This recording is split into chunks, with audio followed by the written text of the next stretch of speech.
Hey guys, what's up? It's Lizzy Jane. And I just want to say, first off, I hope you guys have been doing absolutely fucking great. Second off, thank you guys for continuously streaming my new track, Take Control with Figure. It came out 2 weeks ago. You guys have been running those numbers up. So thank you so much. There was so much put into this song. It was like over a year in the making, and we have an official music video coming out soon. So make sure if you haven't heard it, click the link below. Go check that shit out because it's definitely a banger. I had such a fun time working with Josh on it, and I hope you guys really enjoy it. This week, we have a Denver native, not really native. He's really an Australian native, but recently moved from LA to Denver.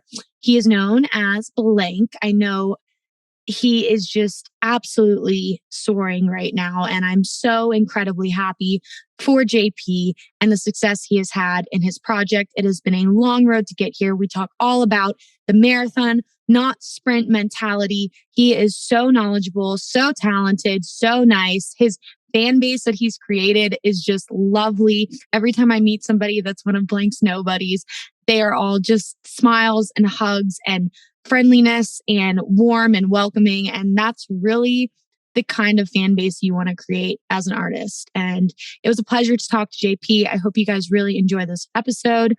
Don't forget, you get this episode as well as all of my other podcasts, ad-free, bloopers, exclusive content, so on and so forth, only on my Patreon at www.patreon.com/thisisLizzyJane. I just opened some more one-on-one spots for the summer only. So if you're a college kid, you're getting out of college, you want to pick up production, DM me, message me, email me, hit me up, and I would love to have a chat.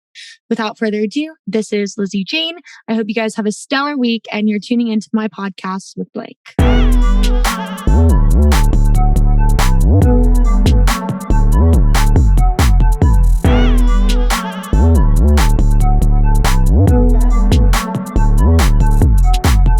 The show today was brought to you by Vitaplur E-Boost Gum. With no pill to take or powders to mix, Vitaplur E-Boost Gum is a first-of-its-kind energy rave supplement that provides magnesium, electrolytes, and antioxidants while you chew. Vitaplur is the perfect complement to my active lifestyle, whether it's at the festival, on the road touring, or hitting the gym. Chew Vitaplur and dance with confidence. Use code LizzyJane for 10% off any order. JP, hi. Thank you for coming on today. Of course, very excited. I'm really excited that I've moved to Denver, and now I have found out that all of these incredible artists live here as well. Yeah, and they're still coming in too. And they're still coming in. Yeah. I mean, just what Kyle was saying about 1788, it's just like so many people come here and they feel this like creative kind of chill energy that LA may not offer. It's got its like pros and cons for sure. Yeah, and I feel like it's like everybody's journey is different, and it's like right for so many people. But I'm someone where it's awesome to be here because it's such a quick flight to LA, and it's a cheap flight, way better than you being in Australia and coming to the States, or being in another part of the country. And it's awesome. I was talking to somebody the other day, and they said that Denver now reminds them of how LA was in like the 1980s, the 1970s. I'm kind of hearing like bits and pieces about that too. Where it's just like the buzz and like everyone coming here creatively is definitely like kind of creating that vibe. Not in the exact same sort of way. Obviously, that like the foundations are different. Whereas like Hollywood and stuff existed for film and whatever. But like here, there seems to be, I mean, at least in the music world, there seems to be a lot of like a really strong foundation of artists and creatives kind of growing in. It's really exciting. I look at Denver and I'm like, music and weed. Those are the two things that come to my mind when I think of Denver. And it's like, it's just incredible that you'll go out to an event here and you'll turn around and you're like, I know you, I've toured with you. Yeah. You're here. And it's just that's like, what LA is. It's yeah, exactly. Yeah. And I feel like everyone here is just like, especially with you, like you like outdoors, you like nature, like kind of feeds all of those things that I feel like can also help you in like a creative state of mind.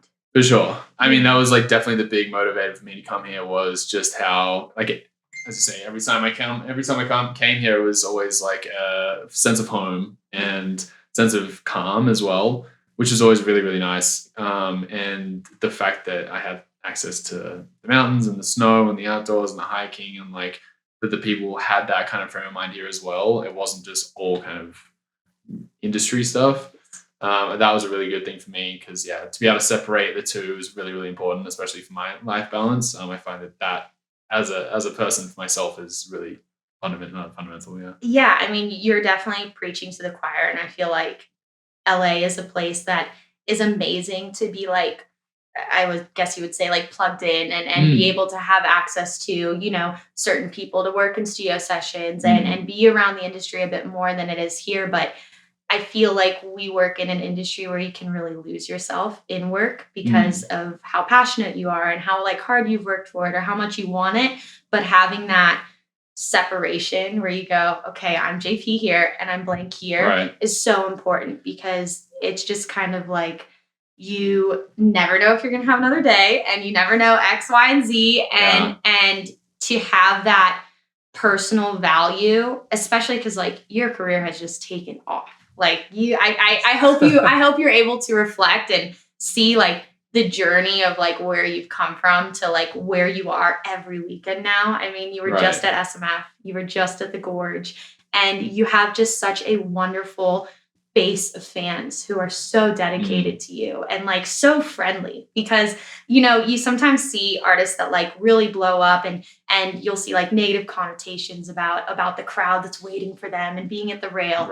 And everybody is always just like, when it's a Blanke show, we're all hugging, we're all bringing plans, and it's so awesome. Yeah. So I feel like sometimes you can find people who may not be the most genuine on the industry side of things when you have a career that's flourished and blown up, and to have those people in your personal life to stay grounded and stay humble and all of that stuff is so important. Yeah, I think it's a real testament to like the foundational work, I suppose, that was put in initially with all of that, because like my whole philosophy and idea when it came to like building a fan base was to try and make sure that I was as authentic as I could be so that it bled into them. And I think it's paid off really well. And like I had a meet and greet at the Gorge on the weekend, and it was like one of the biggest meet and greets I'd done. It went for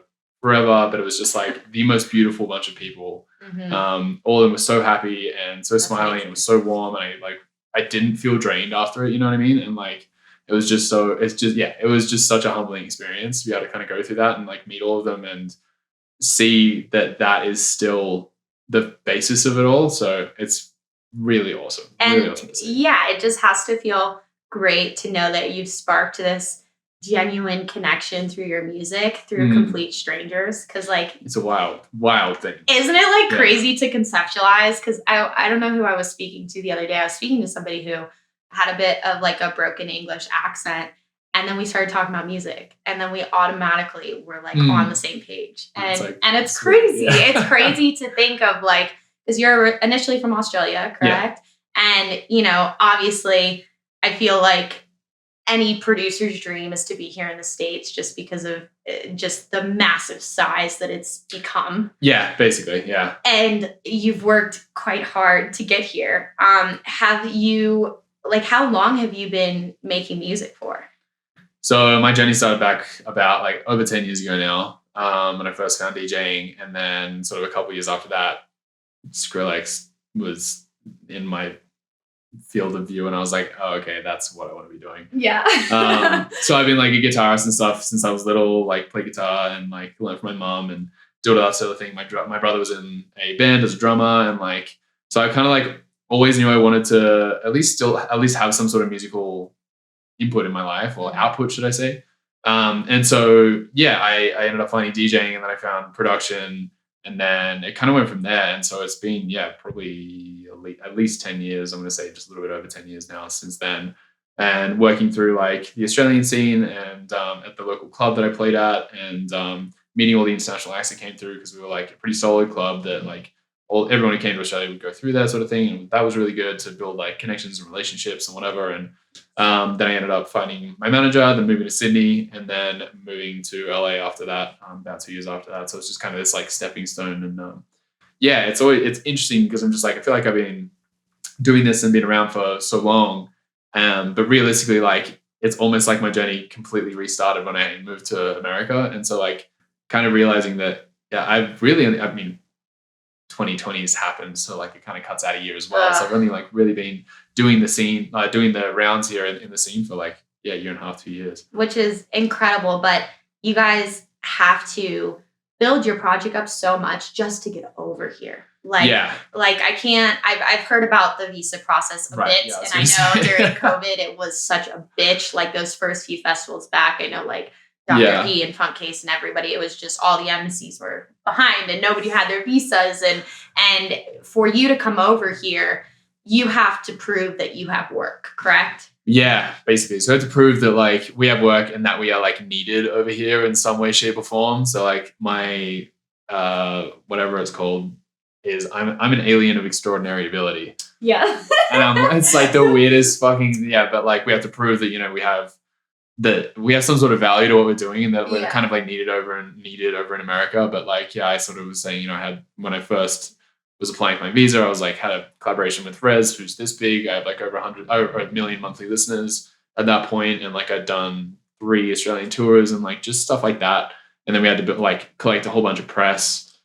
Just like posters and like interviews and like things like that to show that we're like somewhat legitimate. Yeah, absolutely. So it was that kind of thing. And then obviously hiring like a lawyer to help us out with that sort of stuff, and then the fee in itself to get, you know.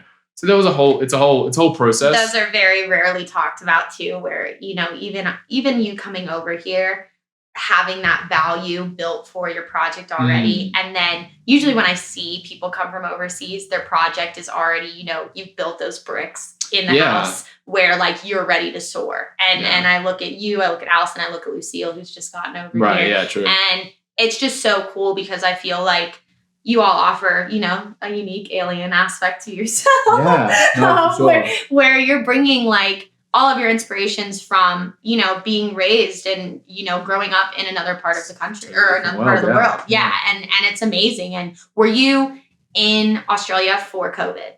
So basically what happened is in March, I was in America. I just was off the back of a bus tour with BTSM that got cut back by about a month. Yeah. Unfortunately. And so I was in LA at that point in time, and my roommate and my manager both, like, as I came into LA from the tour, they were like, cool, we're out. We like want to get out of this. Mm-hmm. I was like, okay, bye. And I was just like alone in my 2-bedroom apartment for like quite a few months. And I mean, essentially, because I only got here in March of 2019. And then you were right on tour with BTS. Just about a year. And then it all kind of came down. So that happened. And then I was just trying to figure out what to do. There were definitely different points of the year where I was like, we're worried that like the borders are going to shut down or like they're going to cut off.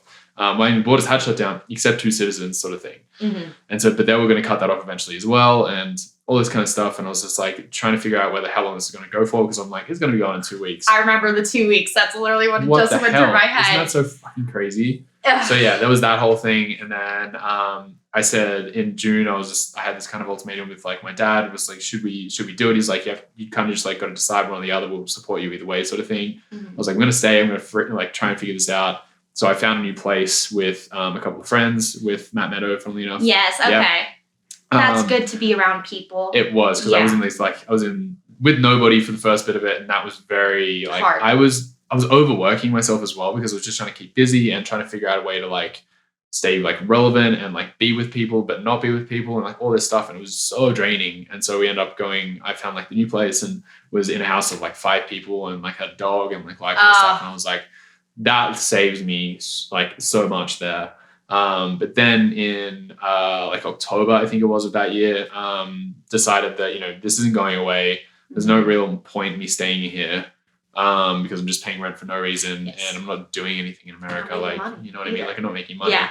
So I went back to Australia because Australia was still sort of like somewhat open in some ways here and there. So y'all were controlling everything. To a certain extent. Yeah. And so I went back then in October and stayed there for about 9 months, which was only supposed to be 3. So I was like, I'll be back in like, I don't know, January, maybe March. We'll see how we go. And then that kept getting pushed back. So I was there for a minute doing shows and like all that kind of stuff. And I got to like be with my family for like a a solid, like I lived with my family. Yes. And so I lived with my sister, brother-in-law, my 2 nephews and my niece. And it was like, and my mom and dad would come like every week or every other weekend sort of thing. And so it was just like and that was the first time I was able to do that for the first time in my adult life, where like since I'd moved out kind of thing. And so to be with them all the time was such a blessing in disguise from looking back on it now. And now I have a much stronger bond with like all of them, just through that, and so like I was saying to Carl before, it was harder leaving that time than it was initially when I moved. Yes. Because I wasn't living with them at the time, like when I first moved and like all that kind of thing. And so like, yeah. It was everything you had worked for, you know, when you came through. It was like, the window is open. Here's our window of opportunity. Yeah. It may not knock twice. We got to fucking go. Well, that's it. Exactly. Yeah. And they're all extremely supportive of what I do. And like, so it wasn't like, you know, it was any weirdness there. It wasn't hard in that sense. So I was like, cool. They're like pushing me to go and flourish. And I was like, sweet. Whereas, this time around, I was just like, I don't know. Like I was there for when my nephew turned like 18, he was like driving his first car, and like I got to be there for that kind of thing, and like just bonding with my niece like a lot more, and being with my sister a lot more, and like so it was really, really good to do that and like build that foundation again. And I value the shit out of that trip. COVID was a very unique time for, I would say, any touring artist. And I feel like there were wonderful things that came out of it, like you having that time with your family that you may not have for another decade because of your occupation. And then there were, you know, you were probably the 20th artist I've sat with that has said, you know, right when COVID happened, I think everybody's mind was, we have this time now. Let's write. Let's learn. Let's write. Let's knock it out. Let's do an EP. Let's do an album. And then everybody just consecutively burnt out. And it was like, okay, we've been doing this for like 2 months now, and we were told it was 2 weeks, and I've written, but now like I can't write anymore. And what the fuck do I do? There's no getting crazy. We're not getting inspiration from anywhere either. And like, we just can't, everybody, not just creatives, I guess, but we all found it very difficult to regulate ourselves and regulate time, regulate our emotions, like, and what, you know, just what we did just generally as like a population, it was very difficult for us to figure out what the hell to do. And there was like nothing to look forward to aside from the lockdown being lifted. And especially with you being in LA, you were in the worst part of it. It was, you know, as far as like it being extremely locked down. Right. And just people being, I think, overly inhospitable and just kind of very pushy. Right. And every Australian I met is just so fucking nice. So like it's a totally different kind of culture shock where I feel like a lot of people were just didn't know what to do and were scared. And, you know, when you get taken out of your schedule, because we kind of like go through life in a hamster wheel. Yeah. And when that wheel stops and like you get hit by like a train, it's kind of like, what you know, what is going on? What do I do? And it was like this cool opportunity for a lot of people to do unique things like Patreon taking off, kind of starting. And I remember I was listening to a video game podcast called Kind of Funny, and they were running their whole entire thing through Patreon. And so was Mr. Bill. And that's when I checked it out and I was like, whoa, this is cool. And this is like something that an artist could very much so take advantage of and build a platform to have another set of income, because the majority of touring artists that I spoke with, you know, not only has everybody worked their whole life for it, invested all their money to be able to do this, that's your main source of income, you know, regardless of your expenses and hotels, flights, et cetera, et cetera. But when you lose that, I feel like it was a slap in the face to a lot of people. Like, we cannot have one source of income coming in to depend on. Yeah. And and it's just like, you started your Patreon, and I feel like it only increased the amount of fans who were interacting with each other. Yeah, it was. It built a cool little community there for sure. Like, we started doing like more Discord stuff during COVID as well, and like doing live streams and doing like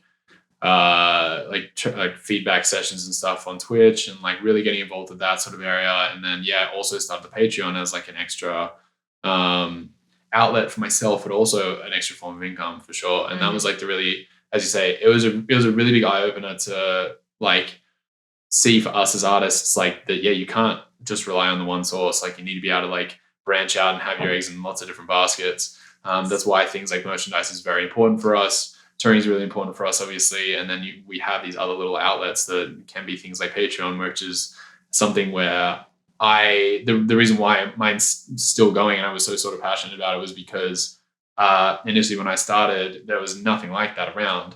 Like even now you can go on YouTube and stuff, which has been a thing. Like I learned so much from YouTube and books and all that kind of thing. And it's a great resource. Absolutely.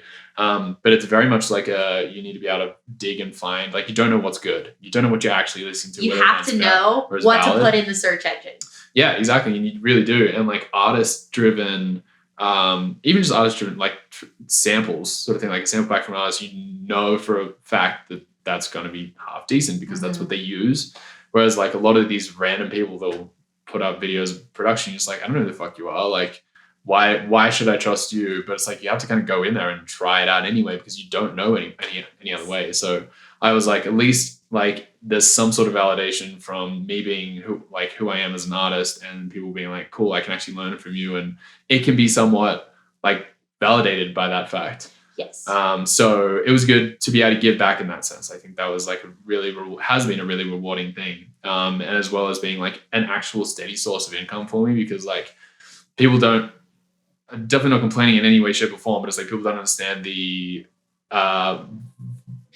how inconsistent income is when it comes to something like touring. Especially right now. Especially right now, and especially with flight prices being so ridiculous and all that kind of stuff. It's like, it just fluctuates a lot, and it makes it really difficult for us to plan and for us to like give ourselves like X amount of money to spend and then not spend. And like, we don't know how much we're going to get in X amount of other time. And then we've got commissions and fees on top of that and taxes. And me as like an Australian artist, we get taxed a lot. Oh my God. But it's like, I don't get taxed from Australia purely just because there's a lot of stuff to it. So it is like just this solid amount of income now, because it's sort of like plateaued with the amount of people that kind of come in and that are part of the Patreon. It's just like really, really nice to have stability there. It's financial security in a sense where you're able to say, okay, I know I have this coming in. Yes. Because even with merchandise, like even though merchandise is like one of the best ways of an artist to make money just because of what you're paying for what you're selling it for, it still fluctuates, correct? And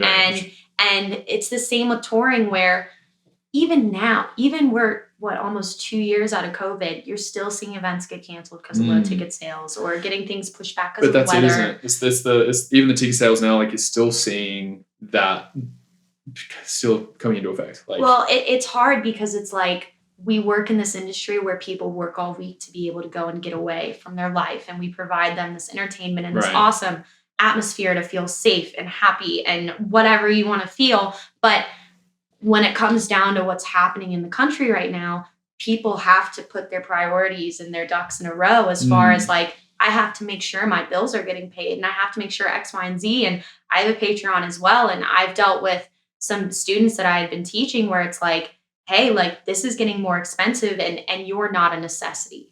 And that's where I feel like music like saves people 100%. But if I have to pay my phone bill, or if I'm going to go to a concert, I'm going to pay my phone bill. Yeah. So I feel like I feel for talent buyers. I feel for large companies, even though they're like running the country as far as like Live Nation, AEG, Insomniac, Cisco and Ani, because they're dealing with such a hit still on that end that hasn't been recouped, no matter how good of a lineup you put together, how much money you spend. Crazy. And it's crazy. It's wild. And it's going to be really interesting to see. I feel like hopefully it will just slowly tick back up and we'll move towards that normal meter. Yeah. But it's definitely made artists take a step back and look at like the large picture of what your skill set can do. Because you can do, you are a phenomenal producer. If you know how to produce music and mix and engineer and do X, Y, and Z, there's so many things that you can do. It's just a matter of, where am I going to spend my time? How do I have that work-life balance? Yeah. And how do I still make sure that I'm making enough income to invest X, Y, and Z back into my project and still, pay my bills? Absolutely. It's such a balancing act. And even now, like, you initially started as a producer or DJ? DJ. Okay, cool. I feel like a lot of people, they go through that movement where they're like, I feel like now it's kind of the tables have turned where it is the opposite, but I still feel like there's definitely a good bracket of people for, you know, I would say like 5 to 10 years ago where you start as a DJ and then you go, okay, I'm tired of playing other people's music. And I want to make my own. And then usually most DJs I've met have like a musical background as far as playing an instrument, or they were in a band, X, Y, and Z. And it's just opening that door and starting to learn this like crazy other language. Yeah. Where totally different thing. It's a totally different thing. Yeah. It's funny. Like when you go, people start DJing and then production, it's like DJing and production and not. Yeah. I'm like we're called DJs. I'm just like, it's funny that like how, I mean, it's just the way the scene is kind of has come about, like from like years and years and years ago, where originally obviously DJs were DJs and they played music to people, and then those DJs slowly started to become the people who made the music in dance world anyway. And then we've got us who like realistically we're producers, we're not DJs, but we're still called DJs for whatever reason. So it's like the old age argument, the Twitter argument, like DJ versus producer, because like there's still like a huge skill set, especially if you're, you know, DJing on vinyl, or you're DJing with like an MPC, or like you have a beat pad next to you and all that stuff. Like that's a whole like sampling and all of that. It's a whole nother like element, but I feel like it's specifically in like the touring circuit for electronic dance music, you do have to be a producer like nowadays. And you have to have that discography, and it's so crazy because I feel like people who are a bit more like uneducated about the difference, it's like, should I start DJing first or producing? I'm like producing because it just takes its time. You can learn as much as you want, but it's just like time spent in the DAW, like trying to become an expert at understanding, you know, not only the rules, but understanding the rules so you can break them and do your own thing. Yeah. There's so many like different, I have so many thoughts about this that like, but like, so it's basically, I guess there's so many things like the technical part of production and learning the DAW and learning all that kind of stuff. And then there's the actual like, hey, I need to learn how to make music. Yeah. And then there's like, I really don't want to denote the like how important being a DJ is though, because the DJing is like our medium of, you know, expressing what we're making. It's like our performance. And if we don't do that well, no one's going to want to come see the show. And touring is the most important part of, as you say, our income sort of thing. And like all of that stuff. So if we don't know how to put on a good enough show, then where that's why I think like my DJing background came in handy so much, because I'm so much more comfortable on stage than a producer who just started DJing because they needed to perform. Yes. So it's like, I think it's like, I just stress to so many new producers, like how important it is to learn DJing and like the performance art aspect of it all. Like I've just done a tutorial on how I put my sets together on my Patreon. Okay, cool. Like edits, record box, all of that stuff. Yeah, like just like what I would do at the very start, and just like how like I gather all my songs that I want to play, all the other songs that I think will fit in, all that kind of stuff, how I'd put it together, and like what my thought process is there, how I like sort of first started to get an idea about how I wanted the sets to sound, and like where I got that inspiration from, and like just like the ebb and flow about how all that works, like not playing too many breakdowns, and like what the kind of like almost formula is that I can kind of use to that like works really well. And like just that kind of dynamic art aspect of like DJing is like just so important. I see DJs that don't like that the performance isn't as good as what their music is, sort of thing. And I'm just like, that needs to be something to be worked on as well. So I think there's like so many facets to it that like people may not see or understand or whatever. Like DJing itself is not just fucking pushing a button. Although it's becoming that way now, because it's like so many things are automated for us in some way, like sync and all that kind of stuff. Oh yeah. And that's an argument in itself, and I don't give a fuck about any of that. You can do what you want, but it's like, as long as the performance is great, like sure, like you don't have, like if you're a producer and you spend fucking 70 hours in the week producing, like I do not care if you use sync on a CDJ. Like that's not like, what's about the performance you're giving to the average person, and the average person does not give a fuck if you're using the sync button. What they give a fuck with is if you pause the track, or if like you fuck up, or if it's like something where like an average listener is going to go, wow, okay, like that was not great. And that comes from you knowing what you're doing up there. So like you need to know how to do it, regardless of if you're going to use whatever like that you do, because there are so many different ways you can perform now, especially if you start using drum pads and like use live elements. Like I want to play guitar up there. That means I can't DJ all the time, so I need to like figure out how to use Ableton at some point to make the set a bit like whatever. And so there's like so many different things that like, again, just make up the performance aspect of it all. So yeah, it's like so many different arguments. Like I don't use sync, but that's because I come from a DJ background. I don't need to use sync. Like it's kind of a different thing. And then like if I want to make transition edits or whatever, I can do that. Or like there's so many things that you can do as a producer, like to help the set be as good as it possibly can be. But like it's really up to each and their own as an artist, like how you want to portray that. Like that's totally fine. Yes. I'm not like someone who's, as I say, someone who's in the producer seat for like 70 hours a week isn't proclaiming that they are a DJ, and that's fine. Like, you know what I mean? Like if you're saying that, yeah, I'm a sick DJ or whatever, and then you use sync, then sure, you're fucking not a sick DJ. You're like whatever. But like, yeah. So it's, as you say, there's so many different like things that somehow those two worlds have melded over, the production and the DJ world, that they actually have nothing to do with each other realistically. They actually have nothing to do with each other. And like putting together a DJ set, like if I have a festival or if I have like a larger set, I'm spending almost just as much time as production that week on building a set. Yeah. And because it takes, I'll sit there and I'll be like, holy fuck, I've been doing this for 10 fucking hours. And I'm like, 20 songs in my set, but it's like this momentum. It's almost like this gorilla, like moving forward. And like, you have to keep that momentum going and be like sparingly with where you're going to add your breaks, with where you're going to add live elements and all of that.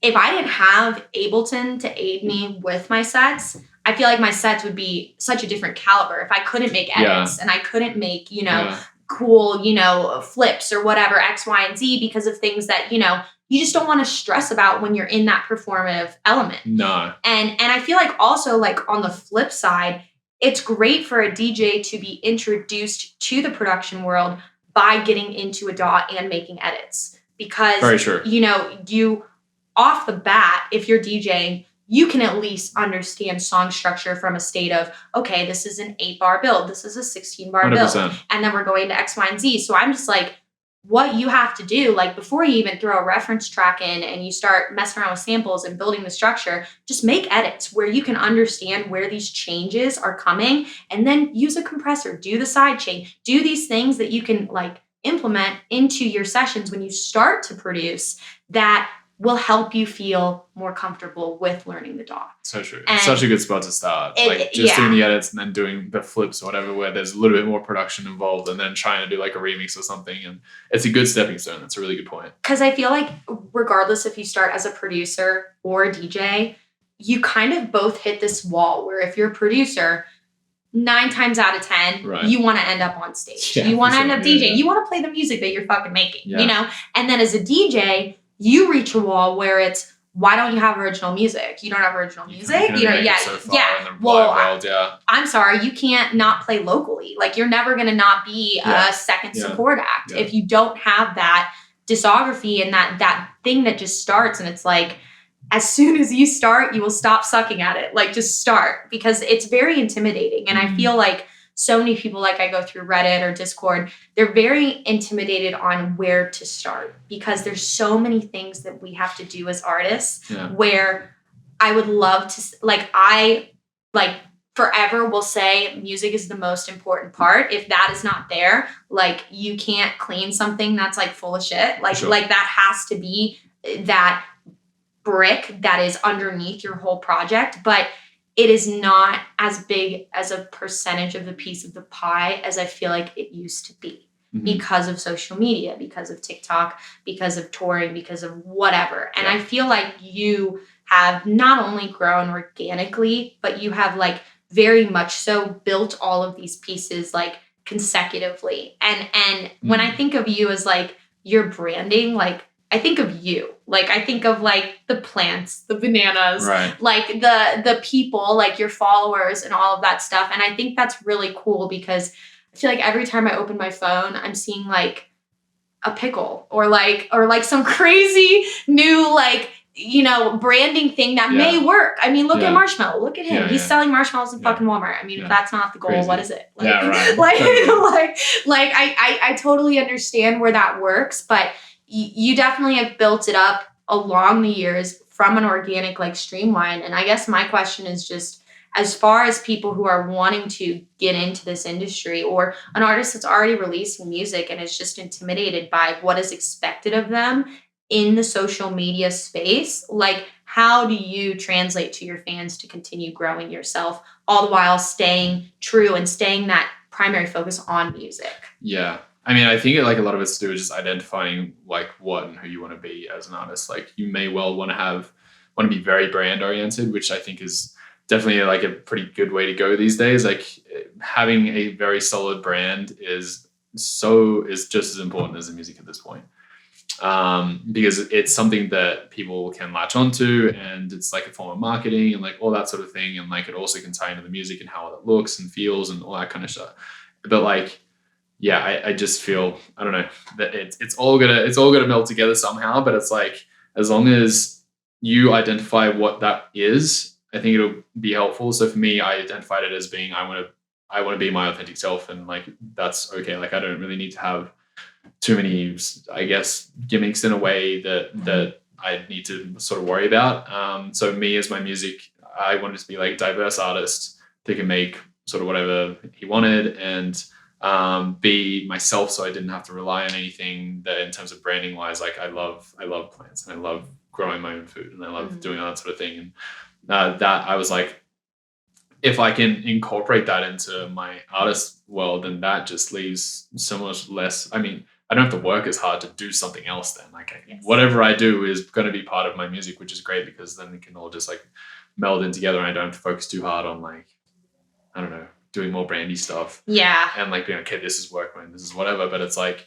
I can be as authentic as I want to be. And so I guess like, when it comes to that, just kind of like trying to identify what you want to be there, and then like kind of sticking with it, having some sort of plan in a way. But like, I guess, I don't know, you want to find, again, I feel like I'm a different artist to a lot of other artists. So it's like, my kind of advice is always, you definitely are, I would say, because I mean, I feel like in order to do what you have done as far as like your approach to branding and such, like, I feel like you have to be a stellar producer, and like, you definitely like put in your time. Obviously, like, I look at like I look at like Nitty Gritty, I look at New Tynan, I look at other people that they are phenomenal for their craft. And I feel like when you're at that level in your skill set, you don't have to depend as much on a gimmick to help sell. Right. And you know, everybody's journey is different, to each their own. That's it. You know, nothing's wrong with any of them necessarily. It's just like what you kind of aim to end up being or doing, or whatever it might be. So, but I mean, like, in a more general, like, I always say that you want to be active on, like, if you're going to do social media, just like at least be active, be communicative with your peers. And like, this is why I always say Twitter is such a fucking handy tool when it comes to like communicating and like getting involved with other people and other artists, because we are all so accessible. And to be able to like start interacting with other artists and other people, and bigger artists than yourself, that is a way to form relevance and to form, like, I don't know, just being seen on like these whatever. So just being active on social media, I find, is just like a really good place to start there. Music wise, as you say, starting with like doing edits and doing flips and like all that kind of stuff is great. Trying to find like a really valid source of knowledge and information, like one of the Patreons, of someone that you enjoy, and someone that you like want to like look up to and like love their production style. Go and like invest $10 a month or $15 a month into that. It's so worth it. Because it's so worth it, because like that, again, it's a valid source of information. And then you can go out and look at YouTube and do all that kind of stuff as well. There's people like In the Door with like AU5 and stuff that have like a bunch of really, really good, like, I learn a bunch from that sort of shit. Like, there are good resources out there with that sort of stuff. And then like, I don't know, when it comes to just starting, it's just like I say, just start, because but yeah, trying to I now see how unimportant starting is as well, because you like put so much fucking pressure on it at the time, and you're just like, oh, I need to remember to post this, and it's gonna be really good. It has to be all put together. Perfect. And all this kind of stuff. I'm like, that makes no fucking difference to me right now. Like, whenever I started the Blanke thing in 2016, like, those first posts, realistically, I mean, maybe they did, who fucking knows, but like, I'm not living in those posts right now. Like they had nothing to do with anything. So it's just like, just start doing with so much pressure on yourself and just learn along the way. Because that's definitely what I did. Oh yeah. And oh my like God. what a lot of us is doing. So it's like, you know, we all learn. If you look at my branding and me as an artist now compared to what I was in 2016, 17, it's a fucking completely different person. But it should be, because like I feel like we're finally, as far as like consumers and fans of the music, they're becoming more receptive and open to changes within a project. And I mean, not only are you going to grow as a person, like you 10 years ago are definitely different than, you know, 10 now in the present. But I mean, I feel like same thing with Patreon, same thing doing like consults, whatever. It's like you can tell somebody your experience and your stories and your mistakes that you've made, but it's really going to amount down to like the choices that are made when they happen to you yourself in your project, because they're going to be so different, like depending on, you know, what genre you're in or whose team you're with or X, Y, and Z. And I feel like situation's the same. Yes. Oh, 100%. And I feel like as far as teams go, have you been with Pat, your manager, since day one? Yeah. Oh, he's wonderful. He's great. He's so good. I feel like there's this thing now where everybody obviously wants to be a DJ who follows like EDM music. Right. And a lot of people feel like they need a team off the get-go. And I feel like that is just not true. No, yeah. So for sure. There's definitely stuff that I've learned over time that I'm like, damn, I really should have known that initially. Like I just got lucky with Pat because I had like another project going and I was DJing and was running a night, and then I booked one of his artists. He came down to Canberra and we like had a night and whatever, and I showed him my music at the time. I was like, holy shit, this is really good, let's do whatever. And I was like, okay, like cool, sounds great. Like I knew who he was, and he was really big in the Australian scene, like was running clubs and booking people, and like was very, you know, he wasn't a nobody, you know what I mean? And I was like, this is the guy. I like already knew, that's why I booked one of his artists, because I knew that he'd come down with him because I wanted to meet him. And so it was that sort of thing. So like realistically, I probably didn't need a manager, like, and there's lots of benefits for not having a manager. So initially, like, there are so many things I think now that would be, and I've had this conversation with Pat about this sort of stuff where like there is so much stuff that I need to know and needed to know that would be beneficial for me right now as an artist, whether it be learning about like publishing or like copyright, or like knowing how my branding should have been, or like having like a branding tree sort of thing where I had like, can kind of piece out what you want, like what colors you want to use and what you want to stand for, and like all that sort of stuff. Like it would be really good to kind of already have those things like in place and be really like set in who you are, or at least like know how you want to grow, and like have these sort of foundational pieces before you find these people, because then they can come in and help you, as opposed to being like, and help build you, as opposed to like kind of making those decisions for you. And I think that's like a really, really important thing. And yeah, so now it's kind of like we've had these conversations, and there are definitely bits and pieces where I am like, okay, I need to, because we say is like, imagine Pat died tomorrow. It's like, would you be screwed or would you not be screwed? It's that sort of thing. So it's like trying to get a grasp of like all these different facets of the music industry, which again is another like lane for us to learn, and like it's another tower. Yeah, like I'm 100%. Learning way more about like how my finances work, and like taxes. Yeah, just shit like that too. So but so there's a couple of really good books too. All you need to know about the music industry. Yes, is a really, really good one. It's like a wonderful white and yellow and red book. I have it. They just released the 10th edition like a year ago or something. It's great. Yeah, it's a really good one. So highly recommend anyone who's fucking watching this as a producer. Anyone I'll put it right here. Yeah, like it'll go right here. Go and read that book as a like introductory to everything in the music industry. There's so much stuff in there that I now, as a person who's been in here for 10 to 12 years, was learning from that book. Yes. You know what I mean? And so it's like stuff like that where it's just like, it's like the DJ Bible in a way, in that sense. So you can like learn about publishing and what a manager is meant to do, what an agent's meant to do, what a business manager is meant to do, what a lawyer is meant to do. And you can then like having that knowledge of who they are and who they're meant to be and what is going to help you choose the right people in that world, and who you have on your, because who you have on your team is so fucking important. And as long as you can like find the right people for you and not settle and be like, and you've got to treat this annoyingly as a business, and I'm learning this very late in the piece. It's muddy.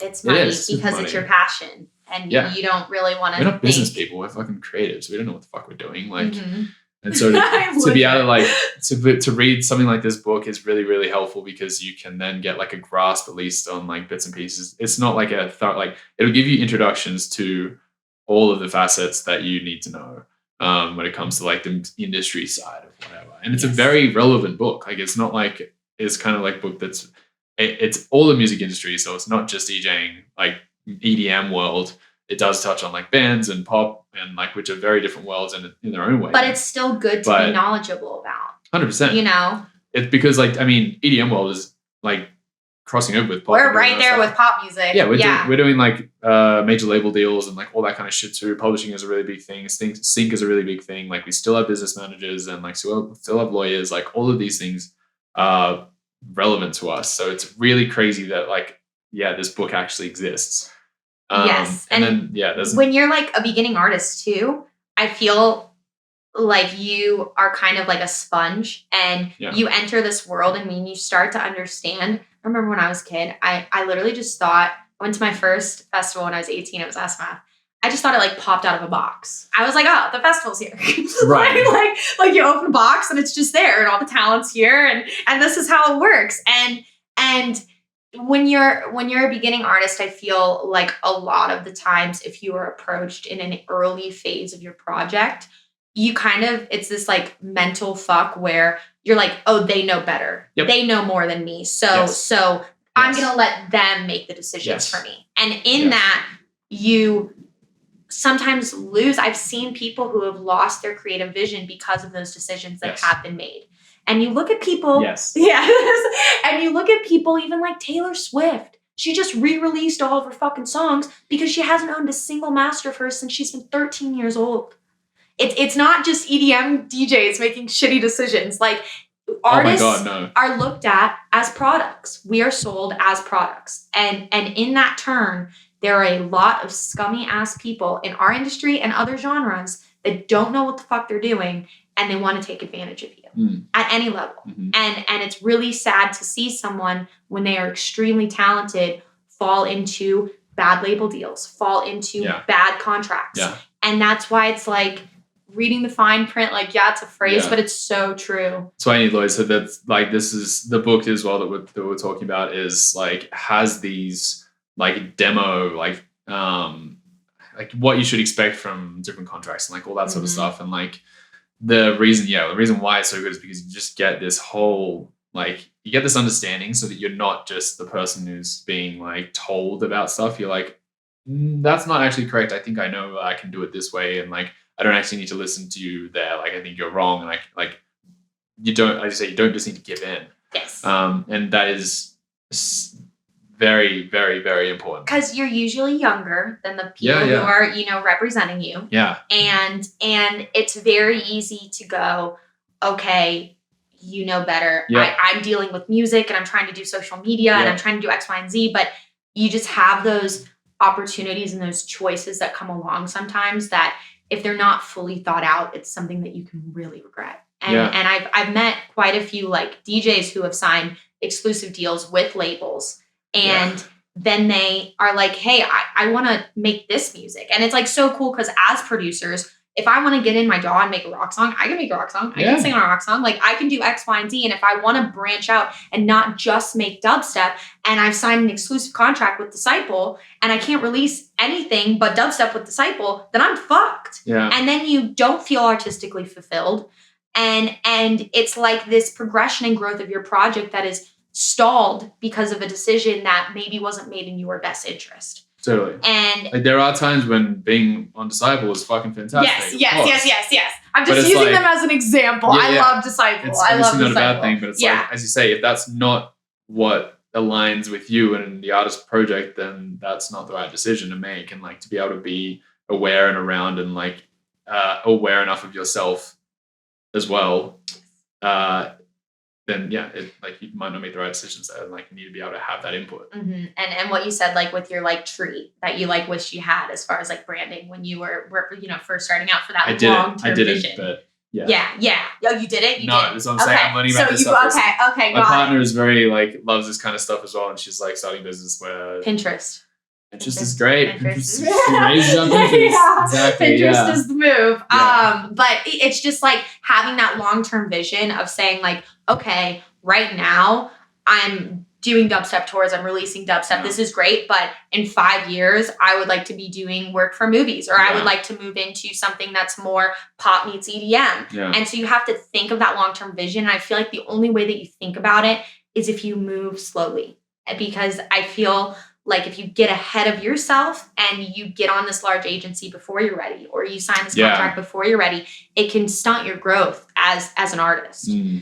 And it's so much to talk about. I feel like I could talk about it for fucking ever, but there's just so many different pieces and aspects. And I feel like as an elementary artist, as an aspiring artist, to know what each of these roles are supposed to do, so you know you have the person in that role doing it correctly, is important. Yeah. Because I think a lot of managers that I've met that don't really take it seriously as a job, it's like we live in this kind of party element where a lot of people who maybe aren't, as passionate as you or I can be like, yeah, I'll be your manager. I just want to have guest list and get to party every weekend. And it's like, obviously you don't get to a professional level at that, but at an elementary level, when you're an early artist, it's very enticing if somebody comes to you and says, hey, like, I fuck with what you're doing. I believe in your vision. Do it. But if they don't have a track record and they don't have other artists that are doing what you aspire to do, you have to make that moral decision. Am I going to grow with this person who doesn't know what they're doing? For sure, or am I going to wait for somebody with a track record? Yeah. And, just like what you said with Pat, like you obviously intended to meet him on purpose, but he came to you and was like, yo, this music is fucking dope. Yeah. Are you with somebody? Are you da-da-da-da? And I feel like the most successful projects, as far as if I speak to them about how they met their team, that team approached them. It's not the other way around. Yeah, so that's always been like a big thing for Pat and I, is we want to like, it was a really interesting, because I always thought this. I'm a big advocate for like, don't force it, because if you have to force it, it's usually not the right decision, right? Correct. So the idea with like trying to find like the right agencies, publishing agents, like those sorts of people, is to like present the opportunity and like be as prepared as you can, and then be ready for like, and present to them these like, don't be like, hey, we're here, here's this shit. Just like be open and present to them like what you have, but like don't force it down their throats. And then if they like it, they'll come to you, because you don't want people on your team who aren't vouching for you. Like you don't have to convince them, because if they're like, you want someone who's like, the cheerleader sort of thing. And like, you want your agent to be like, this guy's the fucking best because I actually believe he's the best, not because he told me that he was. Having people who believe in your vision is like the most important part, and actually believe in your project, because if they don't believe in your project, it's just long-term. It's like usually not like a fruitful rollout of that belief, because as artists, it is a company and it is a business, but it's not like I'm running the Starbucks and I've got 40 employees, and if one falls, one's there. We have a very small group of designated people who all have a very important job. Yeah. And if that hamster wheel is not rolling forward, it's like not working. And I feel like that's why it's so important that your manager and your agents have great relationships with each other. And like all of these people are cordial and have that friendship meets professional friendship. And it's just, it's something obviously that comes with time, like way far down the road, but I feel like it's important to talk about, because I feel like now more than ever, I just like hear these like horror stories and I'm like, holy fuck, like that would be really shitty to be in the middle of that. Yeah. And like something you've poured your whole life into, just like ruined from like a bad decision. Yeah. Or a bad relationship. Mm-hmm. You know what I mean? Like, 100%. 100%. Like, you need to be able to like advocate for yourself in those situations as well. Like you need to be able to, that's why to be able to be somewhat business savvy is like really handy, because you can sort of stand on your own 2 feet in those situations and be like, I know that you're not doing the job here. Mm-hmm. Whether or not that's like on you sort of thing, but like we need to move in a different direction. If you're not going to be doing that in the right way that we need, like it's not working, so we need to move on. You need to be able to do that. You need to be able to have those conversations and confront people, because if it's not working for you, then ultimately it's affecting you. It's nothing to do with them. Like, yes. You know what I mean? Like it's like getting toxic people out of your life. It's like, yep. And additionally, it's like all of that impacts your creative like juices and creative flows. 100%. And like when you have like financial stresses or something's not being handled properly, it's very hard to wipe that all away and just focus on creating the best art possible. Yeah. Creativity comes from a space of safety and relax. And I feel like I've been so inspired since I moved to Denver, because it's just like everything's so beautiful. Yeah. And you can go hiking and you can do like, I went snowboarding like 2 weeks ago and it's amazing. Yeah. And it's cool to have like a change of pace as well, being in one location your whole life and then moving to somewhere new. That's just super exciting. And you just had a massive remix drop on Lowly for Illenium, Chelsea, and Set Sky, right? Yeah, and that was your last release, correct? Maybe? Yes, they put me on the spot like that. Yeah, I'm pretty sure. I was going to say. Yeah, no, I'm pretty sure that is the last release. Yeah, it's been doing really well too, which I'm stoked about. And obviously, like I love Nick and Trevor and stuff, and Chelsea I've wanted to work with forever. Not that I got to actually work with her, but I was like, to work with her voice, she's so fucking good. And you work with quite a few female vocalists as well, which is something that you've always implemented. Like I had Sounder on my podcast before. Yeah. Maggie York is also represented by Kyle. So it's really cool to see how you've really kind of just gone into Ophelia with like bringing along like some phenomenal vocalists for your tracks. Like that was the Land of the Wayfarer. Correct. I got it. That was the EP that you dropped last on Ophelia. Yeah. It was that one. You put out music like all the time, if you didn't know. Yes, I do know. I've actually had a revelation about this recently, and I'm like, I need to like sit in with the stuff that But it's so good. It'd be different if it was like quality over like, or quantity over quality. Right. But it's like I don't know if you just have this formula or if you do like sound design sessions and then X, Y, and Z. Yeah. But it just seems like you have this like cohesiveness right now to all of your releases coming out. That's really nice to hear. And maybe that's just, I appreciate that. You're welcome. And maybe it's just like an attest to, your craft has come into its own, and it's been 10 fucking years, and you've been doing this, for X, Y, and Z. And it really, everybody who is aware knows that it takes almost a decade to get it does, where you want to be. I think that's always like the kind of magic number is that 10-year mark. Yes. Funnily enough. But to me, it's like, I appreciate you saying that, because to me, like it feels like I still have a long way to go to be like where I want to be in terms of cohesiveness with like my releases and like all that kind of stuff, and like how much time I'm putting and how much time and true like effort and enjoyability like I put into the music itself, that I don't get too lost in just like making sure that I have lots of music and like being picky about what I actually put out there and those sorts of things. And like I do want to start like sort of taking a little bit of a step back, creatively, putting more creative, like allowing myself to have more space to be more creative, I think is kind of where I'm at the moment.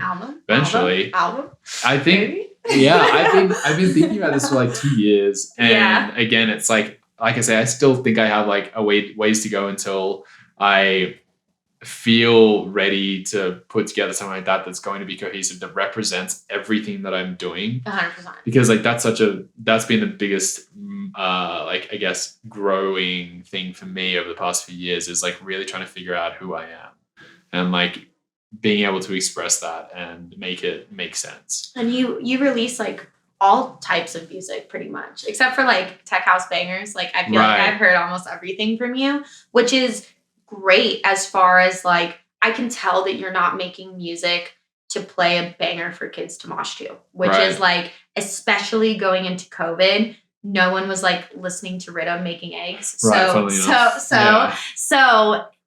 having that thing where you go to your Spotify and you press shuffle and you're not always sure what you're going to get, but you're kind of aware that you're going to be in this like hemisphere is cool, because it's always refreshing. Well, my thing is just like my personal taste. Everybody's taste is obviously different, but as a another producer listening to a producer, I hate to hear the same thing over and over and over and over again, because it's like, where's the growth here? Where's the evolution? Like, where's the experimentation? Well, that may be a formula that so works. And you know, you've seen artists that have that formula that are just huge A-tier acts.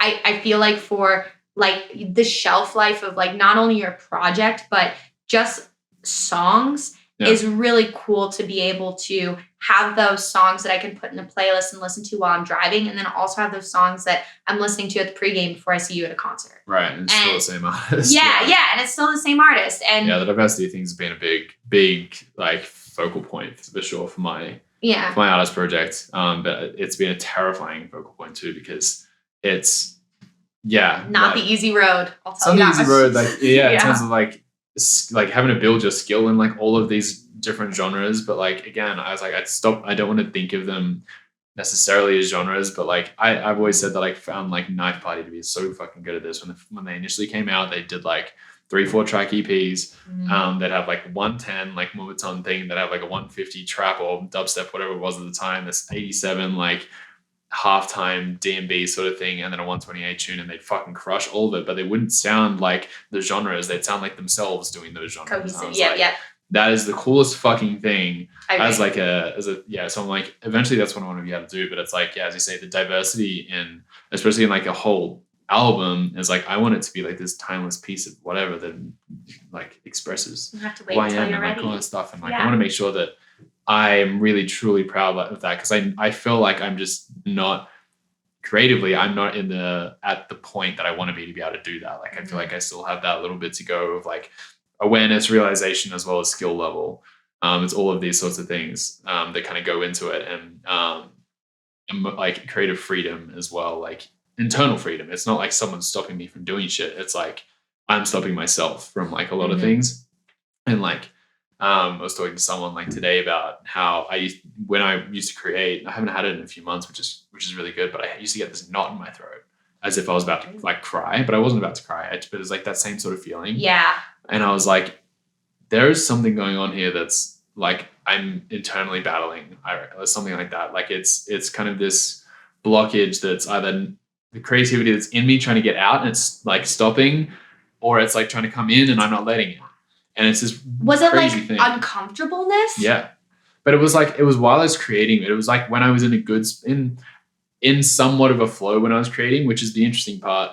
So that to me means that like there is so much creativity happening at that point in time, but there is also this block. And that is when I felt it, because of the creative flow that was happening.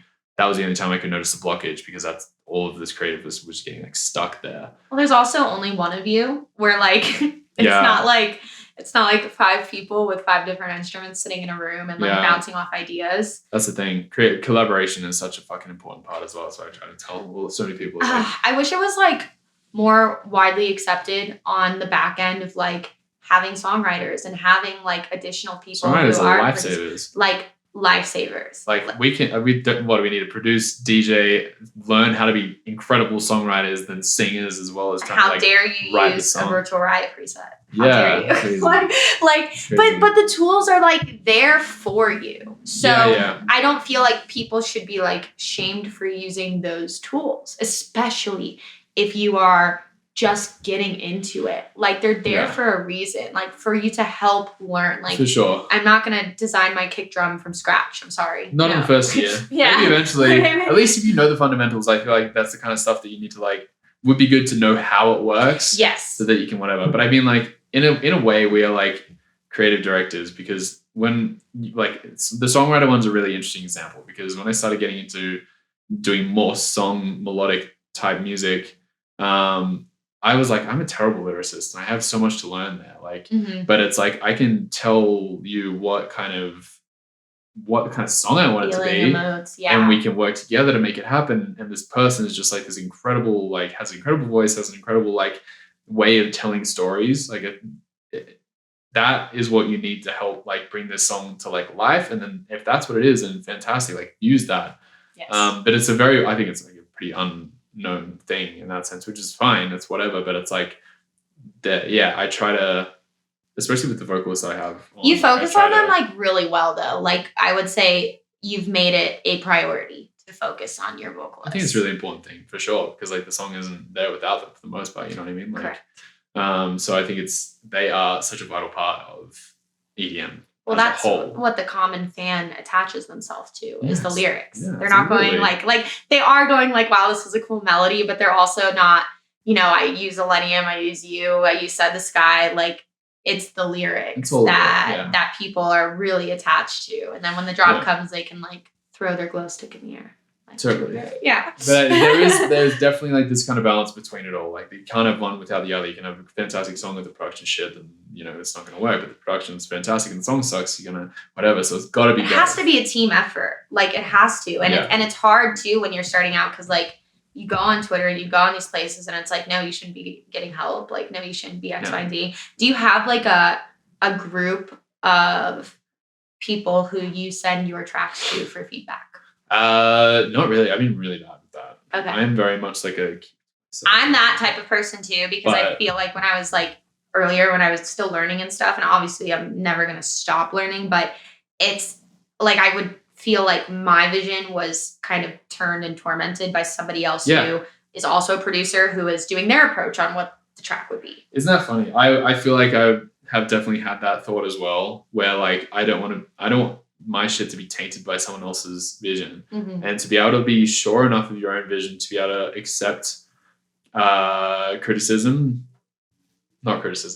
criticism. Yes.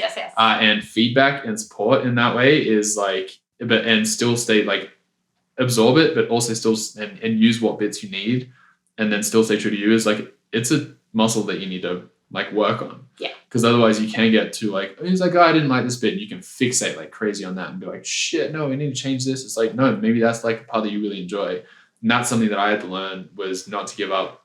I still suck at it, but it's like not to give up on the bits that you really love about what you're making. Yes. Some people might not like it, and that's fucking okay. That's fine. Okay. I'd much rather even if you go in with the mentality that you're going to please everybody, you're still not going to please everybody. Like, I'd rather have tons of people like love and fiend over what I'm creating than have like some people be like, oh, yeah, I guess like it's cool, but like they don't really like care about it. Right. Or have like this attachment to it where like they can create memories to it, or, you know, it's the first song in their playlist they go to. And then like on the flip side, if you have people crazy about it, you're gonna have people who are like, yeah, I'm not feeling it, but that's okay. Yeah. And that's why like in your kind of wheelhouse where you do create different types of music, it's awesome because, you know, maybe they may not like this release, but they may love the next one. Yeah. And that's what's cool about it. And then you have your additional project, your drum and bass project. Tell me how to pronounce it. Aeon Mode. Aeon Mode? Yeah, okay, it's like Eon of Time. You know what I mean? Like, yeah, I love it. And you had played some shows in the States as Aeon Mode, and you've done some releases with Deadbeats, right? And that's like super fucking cool too. I don't know how you're doing it all, to be honest. Yeah, but not sure. I'm like thinking, do you write on the road? Are you writing in tour buses and stuff? Because I feel like I've talked to a lot of people who cannot do that. No, it's a skill you have to learn for sure. Like it's definitely uncomfortable initially, and like some people really can't do it. Some people need their safe space to like work from, and I completely understand that.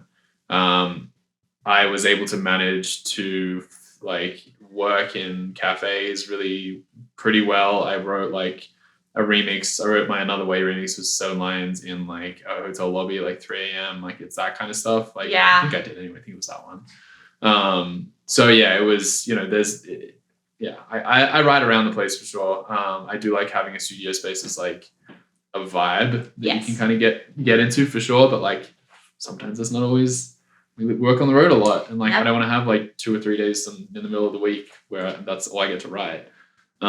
So yeah, I don't know, I'm doing a bit. I mean, COVID helped as well because like everything slowed down, so we could do a bit of writing then and learn a lot about ourselves. And I mean, like I say, I do sound design sessions as a separate thing, and that changed my workflow like crazy because then like organization. Yeah, it's being organized. Yeah, doesn't work for everybody. I know that doesn't work for everybody. For me, organization and pre-preparation sort of thing like really helps. Like having my own set of kicks that I've made that I know work, same with like snares and stuff. I have a whole fucking shitload of bass sounds and I'm like, great, I can pull from those to get an idea going. And then like if one doesn't necessarily fit just right, you can go and make something that helps with it. Like layering is a fantastic thing, right? Yes. But like, yeah, so that in itself means that I can get down like, and like I wrote somewhat of a song last night in its entirety, but like just in like an evening session because I know what I like and I know what works. Exactly. And when you get in that flow where you're ready to be creative, the last thing you want to do is be like fucking going through Splice looking for shit or like tweaking with something in Massive or Omnisphere and resampling and saying, okay, I need to make this sound that's going to be the motif. You just want it to be there. You want to go to the folder that says 150 F minor.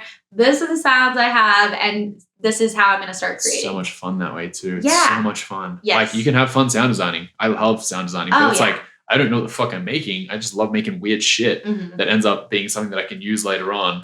I gain so much inspiration from doing that too. Like, that's cool sound. I'm going to start making a song from this, but you're 100% right. It's like just having that there and like piecing, it's like puzzle pieces and trying to figure out like some cool flow with this weird sound, like trying to make it, and then you start layering and then all of a sudden it becomes this thing and you're like, great. And it all just came from stuff that already sort of existed because you worked on it prior. And you can focus on the creative and that specific source of creativity at that point in time instead of being like, I need to go into fucking Serum and try and design this like thing now when like you have that just here. You can just use that for the meantime. And if you're really not satisfied with that mirror, you can find another mirror and like layer that up. And so like having that as a separate thing, as a separate practice, I think was like very big. 100%. I mean, I look at like shows the same way where like when I step on stage, I know everybody's like DJ techniques, whatever, are different. Like, especially in bass music, I feel like the traditional progression of a set is like very quick cuts, short edits kind of things. Like momentum keeps going.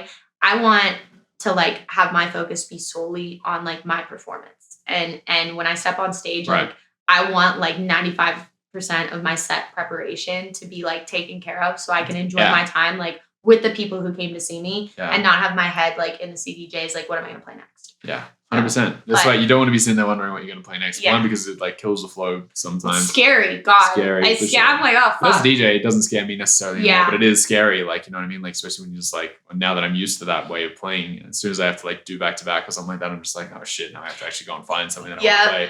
But like having like your cue points all set up helps a lot. But do you like back to backs? Yeah, they're fun. If you get like someone who knows how to DJ as well as you do, me, like, and then also plays like similar music, I guess, to some degree. But like, yeah, I feel like having a knowledge of like a really deep knowledge and second nature feeling of DJing really comes into play there. Yes. Because that's when I have the most fun. Because otherwise I'll usually have to sort of take control to some degree and be like, and have like my shit prepped, ready to go just in case they don't get theirs ready. And I'm just like, okay, it's cool, I got this. Like, and that's fine too. That's a lot of fun. But yeah, sometimes like when I did the back-to-back, whenever I do a back-to-back with Illenium, it's like super fun because he's just been doing it for ages, has the same sort of music taste as I do, where it's like so cohesive. It's so cohesive. It's like the most fun I've had back-to-back. Really? So, that's awesome. So yeah, that's always a good time. Absolutely. Well, I greatly appreciate you coming on today. You've been fucking killing it. I'm super excited to see the continuous growth of the Blanke project. Before I go, I need a piece of advice for your plant followers on how to take care of plants. Don't tour. Don't tour. Yeah. Don't ever have an occupation where you have to leave your house. Stay at home. Stay at home. Like, is it like sunlight? Do you water every day? No, God, no. No. So you have to listen to your plant. You have to learn how to. So funnily, like all the best plant moms that I know are crazy people that like, these are my friends, that will legitimately go and talk to their plants and like be with them and like give them love. That's literally like one of the best pieces of advice that I can give if you want to like be a good plant owner, is like love the shit out of it, but also know the fundamentals of like don't water it too much. Know the signs of like if you are doing that, like learn how to sort of put your finger in the soil, and like if it's dry, then that's the time to water. If it's wet, then that's good. Don't. So if you go like 2 knuckles deep sort of thing. Okay. If it's like dry, you get to water it. If it's not, but you'll see it like start to like feel sad. Yeah. You'll be like, listen to your plant, go water it. Like that's the kind of time. Sunlight wise, same sort of thing. I learned if you if the plant is like leaning towards a source of light, that it's not necessarily getting enough. Okay. So you kind of want to like either put it closer or whatever. That's crazy. So yeah, and then, but yeah, I don't know. That's great. It's funny because I started out doing like outdoor, like growing food and stuff, and then all of a sudden I was this indoor plant guy, and I was like, actually, I like growing tomatoes. Actually, I like growing this. Well, that's amazing. Thank you very much. Thanks to everybody who listened, and we'll see you next week. Bye.